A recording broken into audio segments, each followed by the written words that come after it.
meu povo, você que está se preparando para a Guarda Civil Municipal de Manaus, seja bem-vindo ao canal do Vale Concurso. E hoje eu vim trazer para você uma super dica do conteúdo do seu edital. Nós vamos trabalhar com o processo administrativo. Então, se você ainda não é inscrito no canal, eu convido, a se inscrever e também a ativar as notificações, tá? Aqui no canal do Vale Concurso, diariamente, nós temos aí dicas, voltadas para esse universo aí dos concursos públicos, tá? Então, quando você está estudando, quando você está almejando uma aprovação, é necessário e importante que você se cerque aí, de bons conteúdos. Deixe o seu like no vídeo, seu comentário, isso é importante para que a gente dê sequência e traga aí cada vez mais conteúdo de qualidade para você.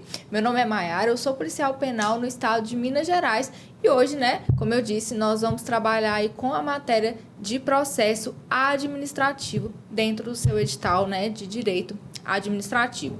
Bom, pessoal, eu trouxe, como forma aí de pontuar, os principais aspectos cobrados dentro da lei, que faz aí menção ao processo administrativo. Então, nós vamos ver como esse tema ele vem sendo cobrado em concurso através de questões, tá? Questões aí do ano de 2023 e também do ano de 2022. Então, vamos lá? Vamos começar aqui com a nossa primeira questão. Olha só, à medida que nós formos estar resolvendo as questões, eu vou comentando aí o gabarito e falando para vocês, em que pontos vocês devem redobrar a atenção e já anuncio aí de antemão que é necessário que façamos a leitura, tá, da lei que rege o processo administrativo, porque as questões, em sua grande maioria, tirando uma ou outra que trazem uma jurisprudência, é cópia literal da lei. Beleza? Então, vamos aí começar. Olha só. Com relação ao processo administrativo, analisa as afirmativas a seguir e dê valores verdadeiro ou falso. A primeira, tá? Gente, essas questões, elas são da banca, IBFC, que é a banca responsável aí pela gestão, do seu concurso, tá certo? Então, vamos ver aqui, ó. A competência é irrenunciável e se exerce pelos órgãos administrativos a que foi atribuída como própria, salvo os casos de delegação e avocação legalmente admitidos. Vamos passar para a segunda, tá? E aí vocês tentem responder. Qualquer matéria pode ser objeto de delegação, mas não de avocação. A última aqui, o ato de delegação é revogável a qualquer tempo pela autoridade delegante.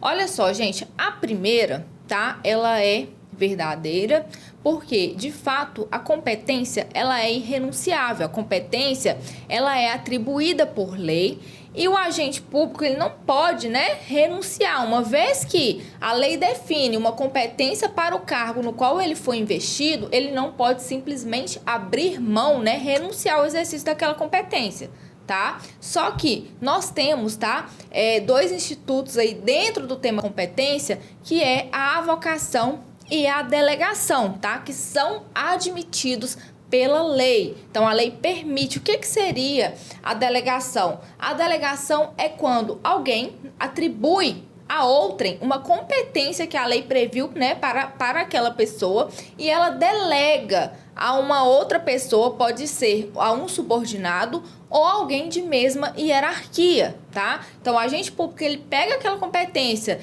desde que não esteja nas exceções das competências que são indelegáveis, porque, sim, nós temos situações que não podem ser delegadas, que são de competências exclusivas, tá? Mas, se for caso permitido pela lei, a delegação é pegar uma competência que inicialmente, seria ali de A e delegar para B ou para C, tá? E essa delegação, ela pode ser para alguém de hierarquia inferior ou para alguém de mesma hierarquia. A avocação é quando o superior hierárquico, ele traz para si, tá, uma competência que seria do seu subordinado. Então, a avocação somente ocorre do superior avocando a competência do subordinado, tá? Não há avocação em mesma hierarquia. Só há avocação do superior para o subordinado, diferentemente do que ocorre concorre com a delegação, que pode ser, né, delegada uma competência para um subordinado ou para alguém de mesma hierarquia. Ficou claro, gente? Então, olha só, a primeira afirmativa aqui, ela é verdadeira, tá? A segunda é falsa, porque nós temos matérias que não podem ser objetos de delegação, tá? Que são de competência exclusiva, decisão de recurso administrativo, tá? E edição de atos normativos não podem ser objetos de delegação e nem tampouco de avocação, então está incorreto.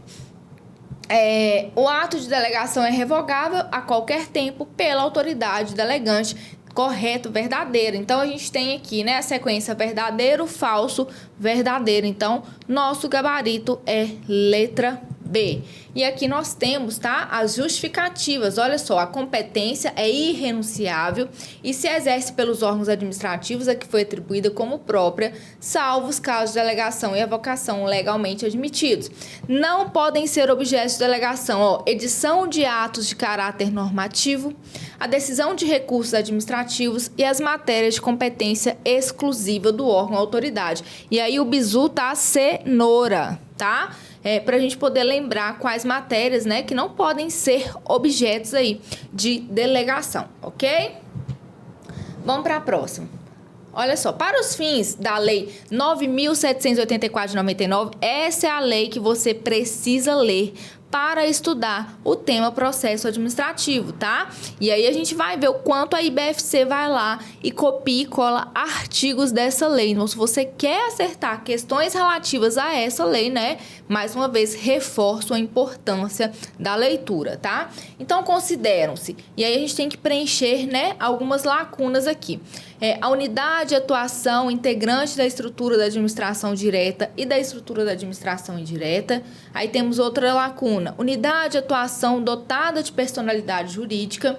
E temos outra lacuna, o servidor ou agente público dotado de poder de decisão, tá? Então, olha só. Primeira coisa que a gente precisa saber, que na lacuna 2 aqui falou unidade de atuação dotada de personalidade jurídica. Nessa segunda lacuna, a gente já exclui o órgão. Por quê? Órgão não tem personalidade jurídica, tá? Órgão não possui personalidade jurídica. Olha só, se você pegar a Guarda Civil Municipal de Manaus, ela é um órgão que faz parte do município, tá? Ela está o quê? Vinculada ao município. Quem tem a personalidade jurídica, quem é pessoa jurídica, é o município de Manaus. A guarda, ela é um órgão do município. Então, se alguém, né, quiser demandar em juízo contra uma atuação de um guarda municipal de Manaus ou da própria guarda, a demanda, o polo passivo dessa demanda não será contra a guarda, e sim contra o município de Manaus, que é, né, o qual ali o órgão Guarda Civil Municipal de Manaus, ele está inserido, tá certo? Então, a gente já, na lacuna 2 aqui, a gente já sabe que não é órgão, tá? Então, olha só, a unidade de atuação integrante da estrutura da administração direta e da estrutura da administração indireta é o órgão. A primeira lacuna aqui, tá? É órgão, beleza? A entidade aqui, ó. A unidade de atuação dotada de personalidade jurídica. 2, é entidade. Por quê? Entidade tem personalidade jurídica. É uma pessoa jurídica. E, por fim, tá?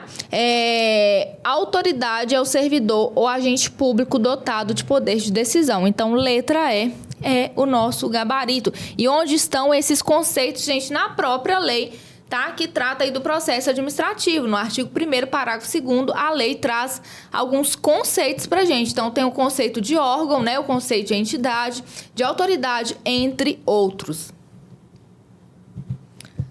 Próxima questão. Analise as afirmativas a seguir de acordo com a lei do processo administrativo e assinale a alternativa correta. Primeira afirmativa aqui, ó. Para os fins da lei, considera-se autoridade o servidor ou agente público sem poder de decisão.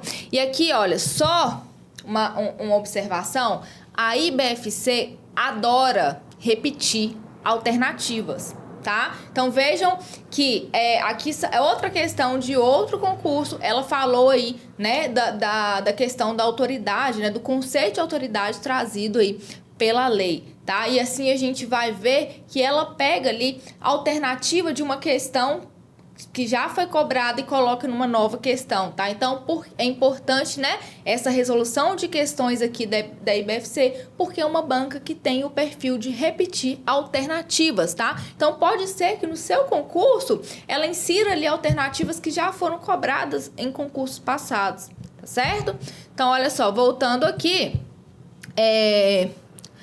para fins dessa lei, considera-se autoridade ou servidor agente público sem poder de decisão, né? Isso aqui está errado porque a autoridade é o servidor ou agente público que possui poder de decisão, tá certo? Então, aqui na primeira afirmativa, ela está incorreta. A segunda afirmativa, é dever do administrado perante a administração expor os fatos conforme a verdade. Sim, ok. Essa está correta.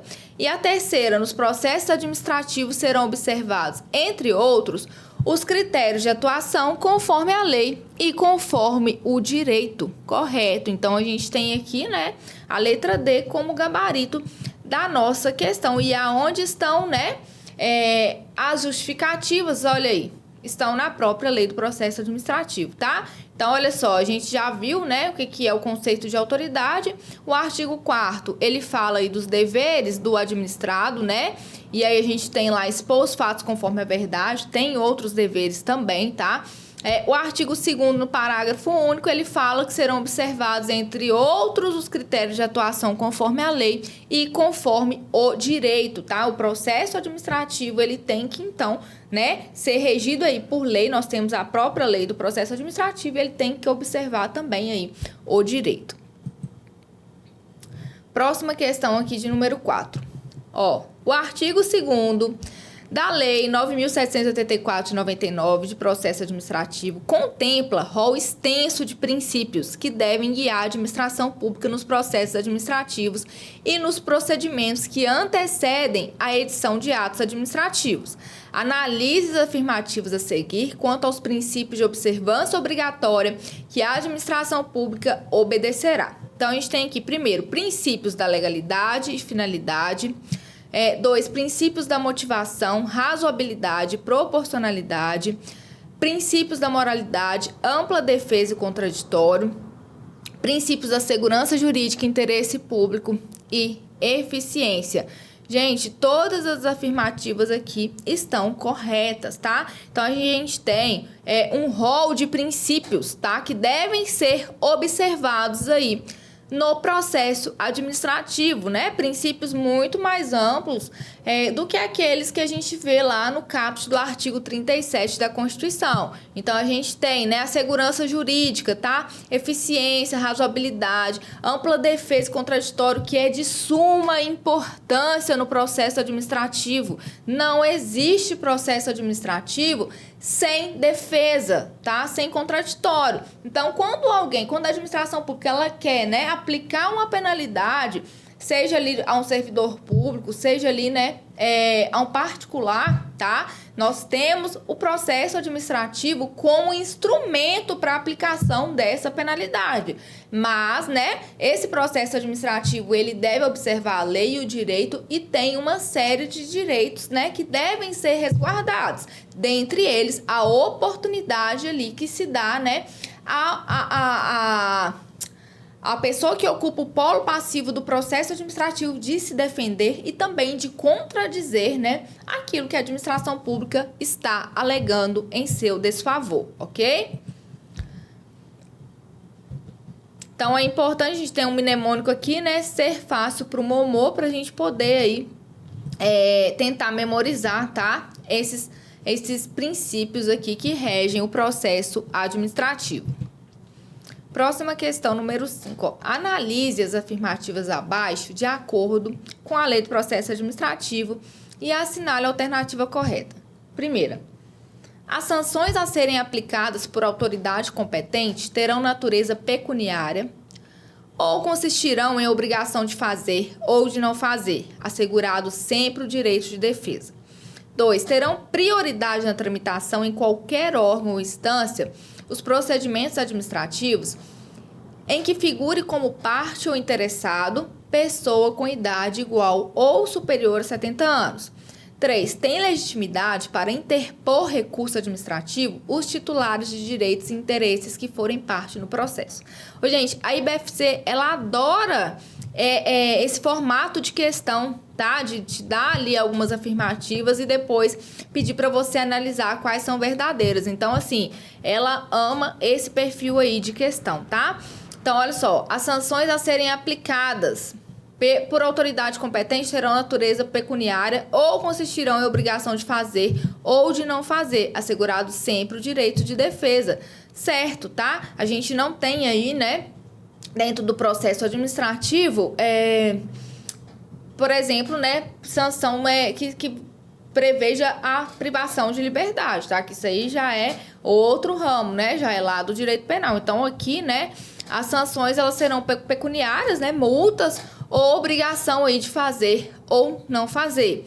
A prioridade, gente, na tramitação, no caso, né, de idoso, é com idade igual ou superior a 60 anos e não a 70, tá? Então, a gente tem ali também, né, prioridade quando se tratar de deficiente físico, quando tiver, né, algumas doenças que estão elencadas na própria lei do processo administrativo, mas aqui a questão trouxe a questão da idade, então é de 60 anos, tá? Idade igual ou superior a 60 anos.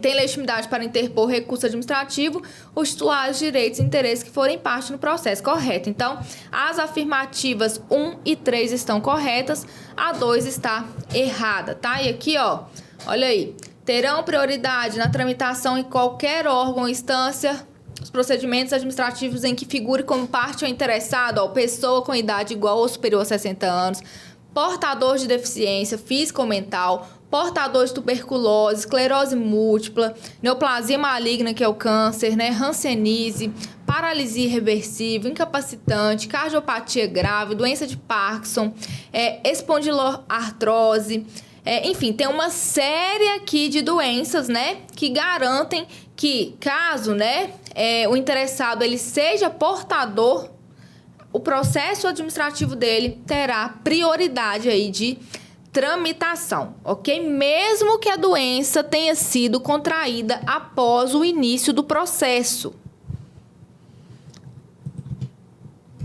Próxima questão, número 6. No que se refere à competência no âmbito do processo administrativo, analise as afirmativas abaixo e dê valores verdadeiro ou falso. A competência é irrenunciável e se exerce pelos órgãos administrativos a que foi atribuída como própria, salvo os casos de alegação e avocação legalmente admitidos.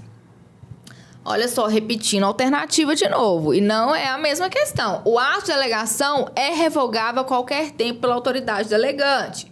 Essas duas primeiras afirmativas nós já vimos em questões, né, anteriores, tá? E a terceira aqui que a gente não viu ainda, ó. As decisões adotadas por delegação devem mencionar explicitamente essa qualidade e considerar-se-ão editadas pelo delegado. Olha só, a gente já viu, né? As duas primeiras afirmativas estão verdadeiras. A competência é irrenunciável. Vai se exercer aí pelos órgãos a que foi atribuída, salvo os casos de alegação e avocação. O ato de delegação, ele é revogável a qualquer tempo, tá? Uma vez ali, né, que foi delegado algo, aquela delegação, ela pode ser revogada, tá? A qualquer tempo. E, tá? Uma informação aqui nova, né, que a questão trouxe, os atos que forem praticados, tá? Por delegação, eles serão considerados como feitos pela autoridade que delegou, tá? Então, os atos praticados ali, né, por alguém, né, que foi delegado aquela competência, aquela função, ele vai ser considerado como praticado por quem delegou, tá certo? Então, aqui, né, todas as afirmativas estão corretas, letra A. Aí, ó, artigo da lei, tá? Artigo 14 e parágrafo 3º, as decisões adotadas por delegação devem mencionar explicitamente, né, que estão sendo feitas por delegação e considerar-se-ão editadas pelo delegado. Acerca da forma, tempo e lugar dos atos do processo administrativo, assinale a alternativa correta. Os atos do processo administrativo não dependem de forma determinada, senão quando a lei expressamente a exigir. B. Inexistindo disposição específica, os atos do órgão ou autoridade responsável pelo processo e dos administrados que dele participem devem ser praticados no prazo de 15 dias. Letra C. Tendo em vista o princípio da oralidade, os atos do processo devem ser produzidos oralmente. D. O reconhecimento de firma será sempre exigido.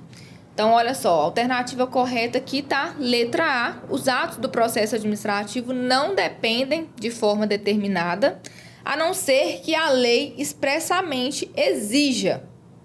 Tá certo? E aqui, ó, a gente tem, né,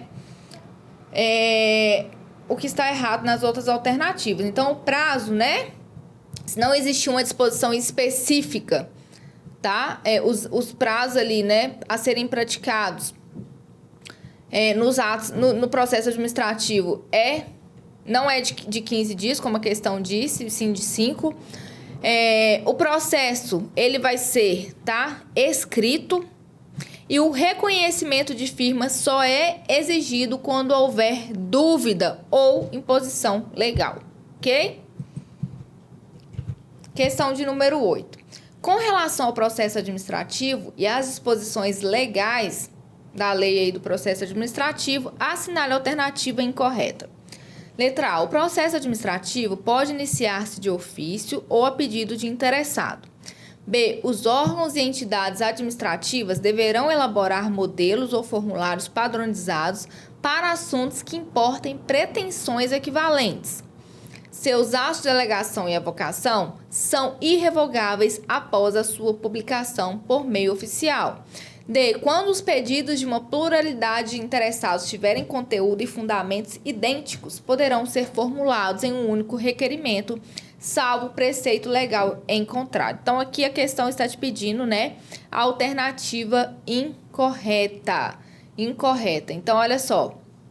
Letra C. Por quê? A gente já viu aí, né, em outras questões que o ato de delegação, né, ele é o quê? Revogável, né? Ele pode ser revogado a qualquer tempo, tá? Então, letra C incorreta. E aí, né, o ato de delegação e sua revogação deverão ser publicados no meio oficial e é revogável a qualquer tempo pela autoridade delegante. Questão de número 9. A Lei 9.784 de 99 trata do processo administrativo em âmbito federal. Sobre o assunto, assinale a alternativa que apresente o entendimento do Superior Tribunal de Justiça sobre a aplicabilidade dessa lei. Então, a primeira questão aqui, que vai nos pedir, né, jurisprudência, entendimento do tribunal aí, do STJ, e que não é, né, que não vai ser a primeira questão da que nós vimos, que não vai ser uma cópia aí dos artigos, dos dispositivos da lei do processo administrativo. Então, vamos lá. Letra A. A lei 9.784 de 99, por ser uma lei federal, é inaplicável aos estados e municípios. B. A Lei 9.784 de 99 deve ser aplicada aos estados e municípios, ainda que haja lei específica que regule o processo administrativo em âmbito estadual ou municipal. C. A Lei 9.784 de 99, especialmente no que diz respeito ao prazo decadencial para a revisão de atos administrativos no âmbito da administração pública federal, pode ser aplicada de forma subsidiária aos estados e municípios, se inexistente norma local e específica que regule a matéria. D. A Lei 9.784 de 99 é obrigatoriamente aplicável aos municípios, mas os estados e o Distrito Federal possuem autonomia para legislar sobre o processo administrativo no âmbito de seu território. Essa lei, tá? 9.784 de 99, ela é uma lei federal. Os estados e os municípios, eles podem, tá? Eles podem legislar suas próprias leis ali sobre o processo administrativo. Ocorre que a maior parte dos estados e os municípios brasileiros, eles não possuem uma legislação própria que regule o processo administrativo. Então, o que o STJ falou? Que, né, A lei federal, a Lei 9.784, ela pode ser aplicada no âmbito dos estados e dos municípios de forma subsidiária, desde que não exista regramento próprio nos estados e municípios, né? Qual ela vai ser ali aplicada de forma subsidiária, beleza? Então, aqui, né, a nossa alternativa correta aqui é a letra C, tá? Especialmente aí, a lei, né, 9.784, especialmente no que diz respeito ao prazo decadencial para revisão de atos administrativos no âmbito da administração pública, pode ser aplicada de forma subsidiária aos estados e municípios, se inexistente norma local e específica que regule a matéria. Por quê? Dentro do processo administrativo, a administração, ela tem um prazo, tá? Para que esse processo ocorra, né? E o prazo, ele é decadencial, ele é um prazo de 5 anos. O que acontece é que esse prazo, ele também ele vai ser aplicado nos estados e municípios que não possuam regramento próprio, e o estado e o município, se ele for regular essa matéria, ele não pode estabelecer prazo maior do que a lei federal previu, tá certo? Então, é isso que o STJ, né, ele disse a respeito aí da aplicação aos estados e municípios. E a gente tem essa súmula, né, 633, a lei 9.784, especialmente no que diz respeito ao prazo decadencial para revisão de atos administrativos no âmbito da administração pública, pode ser aplicada de forma subsidiária aos estados e municípios, se inexistente norma local específica que regule a matéria. Questão de número 10. Acerca de processos administrativos, analise as afirmativas abaixo e dê valores verdadeiro ou falso. A primeira aqui, é impedido de atuar em processo administrativo o servidor ou autoridade que tenha interesse direto ou indireto na matéria, tenha participado ou venha participar como perito, testemunha ou representante, ou se tais situações ocorrem quanto ao cônjuge, companheiro ou parente afins até terceiro grau e esteja litigando judicial ou administrativamente com o interessado ou respectivo cônjuge ou companheiro. Essa aqui, tá? Essa primeira afirmativa, ela é verdadeira e ela é cópia aí, integral da lei, tá? A segunda afirmativa, os atos do processo devem ser produzidos por escrito, em vernáculo, com data e o local de sua realização e assinatura da autoridade responsável, também é verdadeira. A última é: a administração deve anular seus próprios atos quando eivados de vício de publicidade e pode revogá-los por motivo de conveniência ou oportunidade, respeitados os direitos adquiridos. Essa última ela é falsa, porque a administração ela deve anular seus próprios atos quando eivados de vício de legalidade e não de publicidade, tá? Então, olha só, a anulação ela só é cabível para um ato administrativo ilegal. Nós jamais teremos revogação de ato ilegal. Revogação não é cabível para ato ilegal. A única forma de retirar um ato administrativo ilegal do ordenamento jurídico é anulando. A revogação é de um ato válido, tá? De acordo com a lei, mas que não é oportuno, não é mais conveniente para a administração pública a sua manutenção, tá? Então, aqui, ó, ficou verdadeiro, falso, tá? Letra B. E aí, ó, quem é impedido, né, de atuar no processo administrativo está previsto aí no artigo 18. Devem ser, né, os atos devem ser escritos em vernáculo, né, em língua portuguesa, com data local, assinatura da autoridade responsável. E, por fim, artigo 53, né, falando aí que a administração vai anular os seus atos quando eles estiverem em vício de legalidade e pode revogar por motivo de conveniência e oportunidade, respeitados os direitos adquiridos. Próximo aqui. Acerca das disposições da Lei 9.784 de 99, sobre os recursos no processo administrativo, analise as afirmativas abaixo. Primeiro, o recurso administrativo terá efeito suspensivo, salvo disposição legal em contrário. Segundo, salvo disposição legal específica, é de 10 dias o prazo para interposição de recurso administrativo, contado a partir da ciência ou divulgação oficial da decisão recorrida.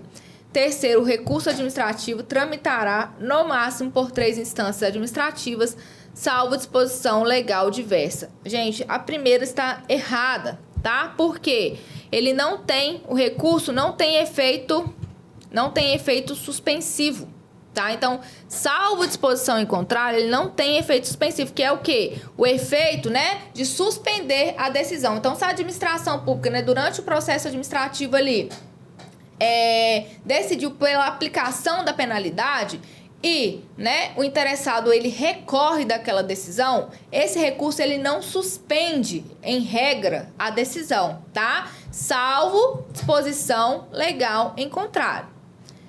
O prazo, né, para interpor o recurso é de 10 dias, né, a partir da ciência e ou da divulgação oficial da decisão, e ele vai tramitar no máximo por 3 instâncias administrativas, salvo disposição legal diversa. Então, tudo isso está na lei do processo administrativo. A nossa última questão aqui, tá? A lei, né, 9.784 de 99 regula o processo administrativo no âmbito da administração pública federal. Considere as disposições legais e o entendimento dos tribunais superiores sobre os direitos e deveres dos administrados nessa seara e assinale a alternativa incorreta. É direito do administrado fazer-se assistir facultativamente por advogado, salvo quando obrigatória a representação por força de lei. B. A falta de defesa técnica por advogado no processo administrativo disciplinar por si só, ofende a Constituição Federal de 88 e gera nulidade ao procedimento por configurar a ofensa ao direito constitucional que assegura o contraditório e a ampla defesa. C. É direito do administrado ser tratado com respeito pelas autoridades e servidores que deverão facilitar o exercício de seus direitos e o cumprimento de suas obrigações, consubstanciado no princípio da urbanidade. D. São deveres do administrado perante a administração, sem prejuízo de outros previstos em ato normativo, proceder com lealdade, urbanidade e boa-fé, expor os fatos conforme a verdade, não agir de modo temerário e prestar as informações que lhe forem solicitadas e colaborar para o esclarecimento dos fatos. Olha só, o que acontece? Num processo judicial, né? Temos que ter defesa técnica, que é aquela feita por advogado, tá? É indispensável, é irrenunciável. No processo administrativo, a presença do advogado, né, se o interessado ele quiser, tá? É uma faculdade, não é uma obrigação. Então, um processo administrativo no qual o interessado ali, né, se defendeu sem a presença de um advogado, ele não é nulo, tá? No processo administrativo não é obrigatório que a parte seja defendida por um advogado, tá? E isso não ofende a Constituição Federal, tá? Isso é uma jurisprudência também dos tribunais superiores. Então, olha só, a letra B é incorreta, porque a falta de defesa técnica por advogado no processo administrativo não ofende a Constituição e não gera nulidade do procedimento, tá? Então, aí a gente tem essa súmula do STF, tá? Súmula vinculante 5, a falta de defesa técnica por advogado no processo administrativo disciplinar não ofende a Constituição. Portanto, não é obrigatório, né, defesa feita aí por advogado no processo administrativo. Beleza? Pessoal, e assim nós encerramos aí a nossa dica. Eu espero que vocês tenham gostado, né, que tenha dado aí para revisar. Não deixem de ler a Lei 9.784 de 99, porque como podemos ver, né, a maior parte aí das questões, a BFC gosta de explorar essa lei, gosta de retirar as alternativas ali como cópia literal dos seus dispositivos, tá? Bons estudos a todos e eu aguardo vocês na nossa próxima dica. Tchau, tchau!